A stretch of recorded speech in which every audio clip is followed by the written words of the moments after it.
Assalamualaikum warahmatullahi wabarakatuh. Perkenalkan, nama saya Syifa Rosmalinda, saya kelas 5A. Saya akan mempresentasikan tentang sistem keuangan. Jadi sistem keuangan itu memiliki tiga macam. Yang pertama itu ada aset keuangan, yang kedua ada lembaga keuangan, dan yang ketiga adalah regulasi dan pengawasan keuangan. Lalu di sini ada pasar keuangan. Nah, pasar keuangan itu terdiri dari pasar modal dan pasar perdana atau pasar sekunder. Nah, tadi kan saya udah menjelaskan bagaimana aset keuangan. Lalu di sini yang kedua saya akan menjelaskan lembaga keuangan.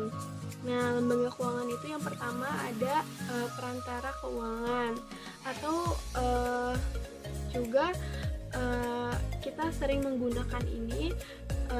Contohnya bank umum ya. Bank umum itu terdiri dari bank konvensional dan bank syariah.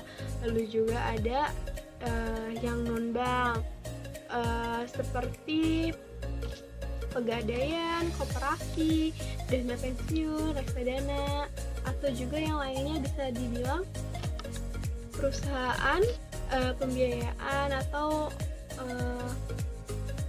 pegadaian.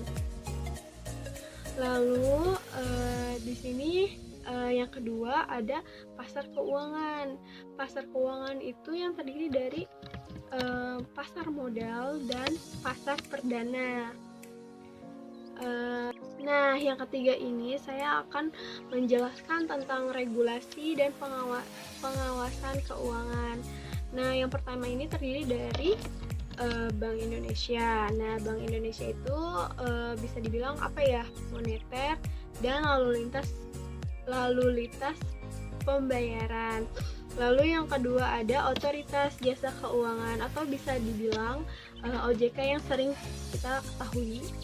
Lalu yang terdiri dari jasa keuangan itu, otoritas jasa keuangan itu ada dua. Yang pertama bank dan lembaga keuangan non bank kayak IMBT gitu. Kayak pengkreditan dan lain-lain. Lalu yang kedua ada pasar modal. Nah, yang ketiga ini adalah Departemen Koperasi atau UKM yang terdiri dari koperasi dan KJKS. Lalu tinjauan lembaga keuangan. Nah, salah satu peranan penting sistem keuangan adalah hubungan pemilik dana atau yang merupakan surplus fund unit dengan perusahaan atau pengguna dana. Lalu di sini juga ada sistem keuangan yang memastikan pertemuan antara pemilik dana dengan pengguna dana. Lalu melalui dua mekanisme nih. Mekanismenya pasar keuangan dan pasar perantara keuangan. Dilanjut, pasar lembaga keuangan adalah pasar keuangan yang melaksanakan peran untuk menghubungkan pemilik dana dengan pengguna dana secara langsung. Nah, peran ini tuh disebut dengan pembiayaan langsung atau direct finance. Terus juga ada perantara keuangan melaksanakan peranan atau peranan keuangan melaksanakan peranan untuk menghubungkan pemilik dana dengan pengguna dana secara tidak langsung. Peranan ini disebut pembiayaan tidak langsung. Lalu di sini juga saya akan ingin memperlihatkan kepada kalian bagaimana arus dana sistem keuangan.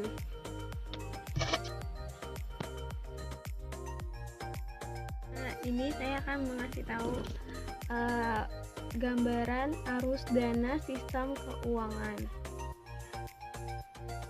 Nah, lalu saya di sini akan melanjutkan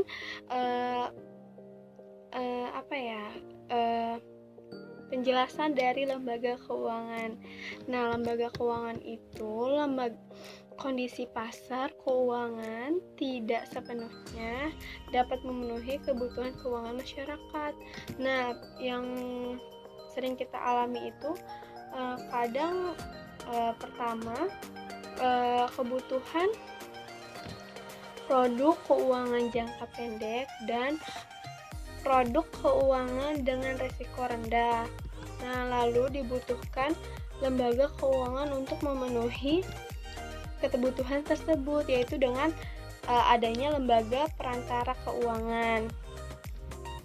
Lalu diproses melalui pembiayaan tidak langsung melalui lembaga keuangan atau disebut intermediasi keuangan. Nah, terus juga ada beberapa peranan perantara keuangan yang terkait. Yang pertama itu mengurangi biaya transaksi, lalu yang kedua membagi risiko, yang ketiga adalah menekan ketimpangan informasi. Lalu di sini ada saya akan menjelaskan bagaimana itu penjelasan tentang biaya transaksi. Nah, biaya transaksi tersendiri adalah bisa dibilang tanpa perantara keuangan atau bisa dibilang juga pemilik dana yang investornya harus bertemu langsung dengan yang membutuhkan, atau juga seperti contoh waktu untuk dapat bertemu diperlukan waktu dari kedua belah pihak antara si A dan si B. Lalu juga di sini ada biaya, membutuhkan proses dapat bertemu, dan waktu juga ada juga membutuhkan biaya. Nah, ini minimal bisa dibilang administrasinya. Lalu juga ada perantara keuangan yang dapat menekan melalui prinsip. Baik, cukup sekian video saya, kurang lebihnya mohon maaf. Assalamualaikum warahmatullahi wabarakatuh.